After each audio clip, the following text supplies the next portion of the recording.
నమస్తే. జగిత్యాల మాజీ ఎమ్మెల్యే మాజీ మినిస్టర్ జీవన్ రెడ్డి పార్టీ మారడం దాదాపు ఖరారైపోయింది.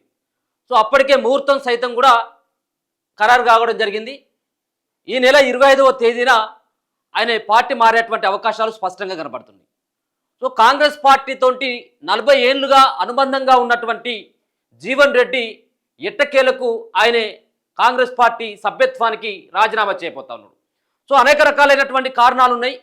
సో ముఖ్యంగా పార్టీలో కాంగ్రెస్ పార్టీలోకి బీఆర్ఎస్ పార్టీ నుంచి గెలిచి కాంగ్రెస్ పార్టీలోకి వచ్చినటువంటి డాక్టర్ సంజయ్ ఆ పార్టీలోకి రావడం, కాంగ్రెస్ పార్టీలోకి వచ్చిన తర్వాత కాంగ్రెస్ పార్టీ గెలుపులో కాంగ్రెస్ పార్టీ కోసం పనిచేసేటువంటి కార్యకర్తలకి డాక్టర్ సంజయ్ పార్టీ ఫిరాయింపులకు పాల్పడినటువంటి ఎమ్మెల్యే అయినటువంటి సంజయ్ యొక్క వ్యవహారంతో జీవన్ రెడ్డి పార్టీ మారేందుకు అన్ని అవసరాలను సంసిద్ధం చేసుకోవడం జరిగింది.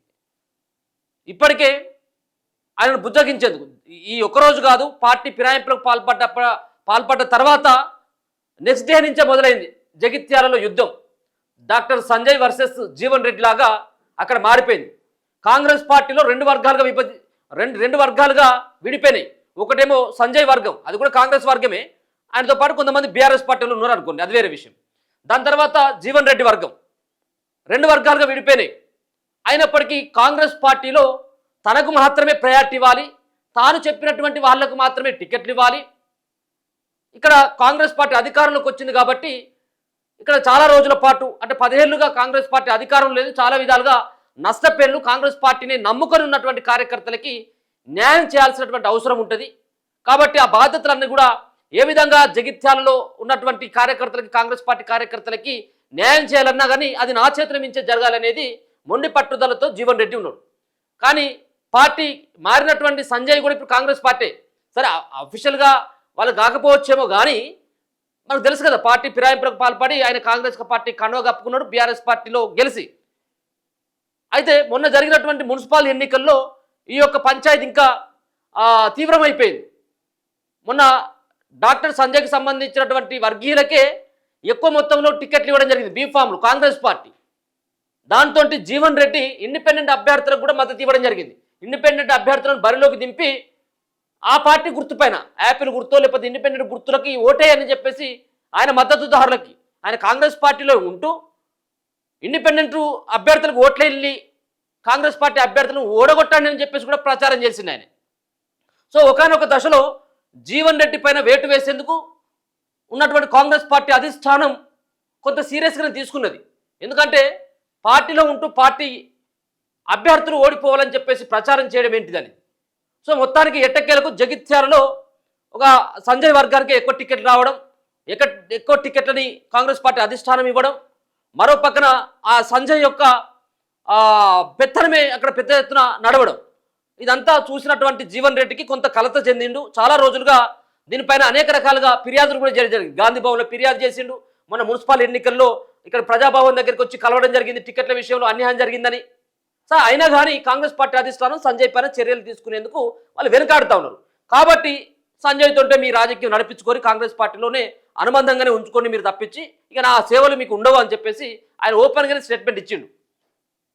అయితే ఆయన 25వ తారీఖున పార్టీ మారబోతున్నట్టుగా వార్తలు వస్తున్నాయి. కాసేపటి క్రితమే మంత్రులు అడ్లూరి లక్ష్మణ్, దుద్దిల్ల శ్రీధర్ బాబుతో పాటు మేడిపల్లి సత్యం, అక్కడ ఉన్నటువంటి ఎమ్మెల్యే మేడిపల్లి సత్యం కూడా ముగ్గురు కలిసి ఆడికి జీవన్ రెడ్డి దగ్గరికి వెళ్ళడం జరిగింది. బుజ్జగించేటువంటి ప్రయత్నం చేసిండు 2-3 సార్లు. ఇప్పటికే మహేష్ కుమార్ గౌడ్, పిసిసి అధ్యక్షుడైనటువంటి మహేష్ కుమార్ గౌడ్ సైతం కూడా ఆయనకు ఫోన్లో బుజ్జగించేటువంటి ప్రయత్నం చేసిండు. మీనాక్షి నటరాజన్ కూడా ఆయనను కలిసినట్టుగా తెలుస్తూ ఉన్నది. సో మొత్తానికి ఏదేమైనప్పటికీ కూడా కాంగ్రెస్ పార్టీలో ఇష్టం లేక ఆయన బయటకు వస్తూ ఉన్నాడు. సో కాంగ్రెస్ పార్టీలో నుంచి బయటకు వస్తే ఇంకే పార్టీలోకి వెళ్తాడంటే ఆప్షన్ బీఆర్ఎస్ పార్టీ మాత్రమే.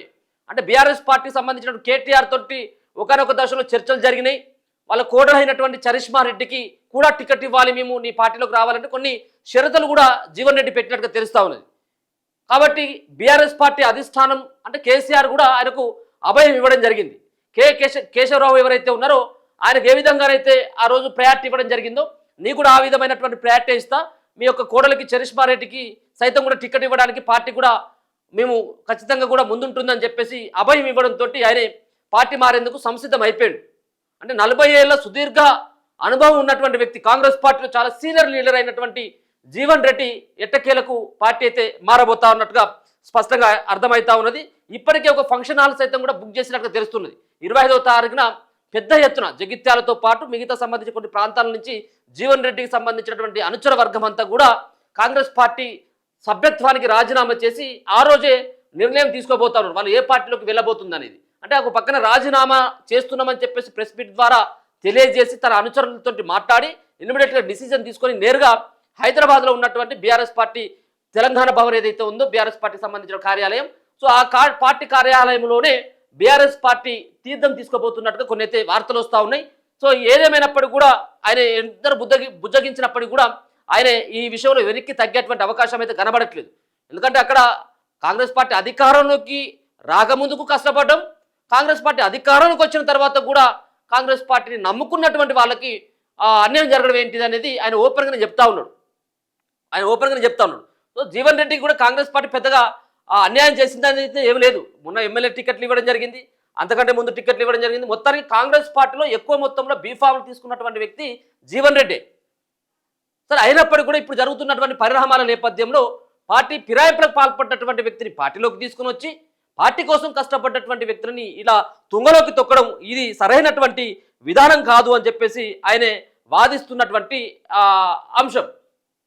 మొత్తానికైతే ఇద్దరు మంత్రులు కూడా పోయి బుజ్జగించినప్పుడు కూడా అసలు తగ్గేదే లేదు, ఖచ్చితంగా నా నిర్ణయం మార్చుకునేదే లేదు, నేను ఆ పార్టీతో తెగదెంపులు తెంపుకునేందుకని సిద్ధపడ్డ తప్పించి మళ్ళీ మీరు బుజ్జగించినా మమ్మల్ని పదవులు ఇస్తామని చెప్పేసి ఆశ పెట్టినా భవిష్యత్తులో మరికొన్ని ఆఫర్లు ఇచ్చినప్పుడు కూడా నేను ఇక ఉండదలుచుకోలేదు, నేను ఉండను కాక ఉండనని చెప్పేసి ఆయనే అక్కడ ఉన్నటువంటి ఇద్దరు మంత్రులు శ్రీధర్ బాబుకి అడ్లూరు లక్ష్మణ్ తోటి తేల్చేసినట్టుగా స్పష్టంగా అర్థమవుతా ఉన్నది. చూడాలి మరి ఆయన యొక్క నిర్ణయం ఏ విధంగా ఉంటుంది. 25వ తారీఖు అని చెప్పేసి అంటా ఉన్నారు. 25వ తారీఖున ఆయన పార్టీ పార్టీ మారితే అంటే కాంగ్రెస్ పార్టీకి రాజీనామా చేస్తే ఆయన ఏ పార్టీలోకి వెళ్ళబోతా ఉన్నాడు. నాకు తెలిసి అయితే బీజేపీ పార్టీలకు అయితే ఖచ్చితంగా వెళ్ళాడు, కానీ బీఆర్ఎస్ తోటే కొంత సంప్రదింపులు జరిగినాయి అనేది అయితే బలంగా వినిపిస్తున్నటువంటి ఒక చర్చ. కాబట్టి బీఆర్ఎస్లోకి వెళ్ళేటువంటి అవకాశాలు అయితే స్పష్టంగా కనబడతా ఉన్నది. మరి నేరుగా ఇప్పుడు మంత్రులు వచ్చినప్పుడు కూడా దీన్ని విభేదించింది కాబట్టి మరి నేరుగా ఏమైనా ముఖ్యమంత్రి ఏమైనా ఆయనకు ఫోన్ చేసి మాట్లాడేటువంటి అవకాశం ఉంటుందా, ఒకవేళ ఆయన మాట్లాడితే ఏమైనా వీళ్ళు కాంప్రమైజ్ అవుతాడా లేదనేది మనం చూడాలి. సరే, మొత్తానికైతే మాత్రం మంత్రులతో మాత్రం విభేదించిండు, నా నిర్ణయంలో ఎలాంటి మార్పు ఉన్నది, నేను మీ పార్టీకి మీ గుడ్ బై చెప్పేందుకు సిద్ధపడ్డానన్నటువంటి విధంగా ఆయన మంత్రులకు తేల్చేసినట్టుగా స్పష్టంగా అర్థమవుతా ఉంది. చూస్తూనే ఉండండి మన తొలి వెలుగు.